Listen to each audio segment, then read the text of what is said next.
Along with Common Core comes high-stakes standardized testing. Pearson, who is responsible for writing and scoring K-Prep, is a leader in student data mining.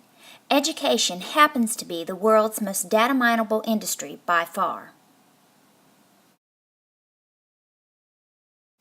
No longer are teachers teaching in a way to prepare our children for the real world. They are now teaching to the test. So much emphasis is placed on test scores at the district and state levels that many teachers fear for their jobs. And what are these test scores showing us about our children? Essentially nothing. With the K-Prep test, scores aren't even returned before the end of the school year is over.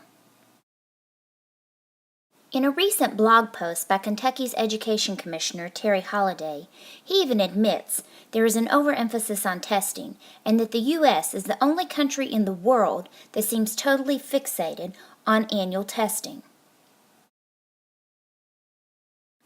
Parents are waking up to what has been going on with the overreach of the government into our education system. It has been said that Common Core is just standards, and curriculum is left up to the school or the teacher. But Bill Gates has said, we will only know if this effort has succeeded when the curriculum is aligned to these standards. So what is a parent to do? Our civil rights are being violated. We must stand up and declare that we choose for our children not to take these tests. Parents do have the right to opt their children out. The 14th Amendment of the Constitution expressly protects parents in this situation. It is our right to guide our children's education and to protect our children from harm and exploitation at the hands of the government, and that is one of the oldest fundamental liberty interests recognized by the Supreme Court. Our privacies cannot be guaranteed during testing. Pearson has already been in the news in just the last few weeks for monitoring the social media accounts of students who have made posts about the standardized tests that they have taken. Then those students were asked to be punished at school. The Secretary of Education, Arne Duncan, was quoted as saying, "Hopefully, someday, we can track children from preschool to high school and from high school to college and from college to career." It is if they no longer want our children to be our own. This cradle-to-grave mentality is at the root of all conformism. This must be stopped if we expect to be in control of our children's education. The opt-out movement is gaining speed all across our nation. Despite the fact that parents are being told by schools that they don't have permission, parents are standing up and saying no. In April, New York reported nearly 200,000 students refusing the test. In order for parents to make their mark, they must know their rights. We have to shout loud, dig in our heels, and stand up to the system. When the children get off the school bus each day, they do not become property of the school or the state.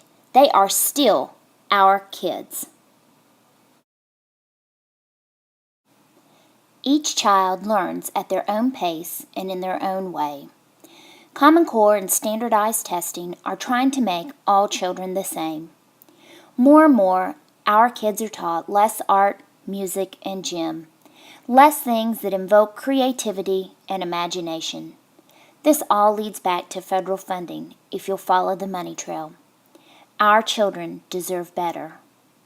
Albert Einstein said, "The world is a dangerous place to live, not because of the people who are evil, but because of the people who don't do anything about it." And lastly, here are some resources that are available to you as a parent to help in your effort to refuse the test for your child. www.unitedoptout.com is a great resource with state-specific forms that you can use to submit to your school or your district. Kentuckians Against Common Core is another great resource that is daily providing information about Common Core and high-stakes standardized testing. Also on Facebook, there are many great groups you can become a part of. The Move to Opt Out Kentucky is a page that is centered around opting out of standardized testing and helping parents submit their letters to the schools. And among other pages, there are tons of forums that you can become a part of to get involved, to share your stories with parents who are going through the same thing. Also on this list is a link that you could jot down that has a list of your specific constitutional rights that are given to you as a parent, which are the final authority and final say and do allow you to refuse these tests for your children.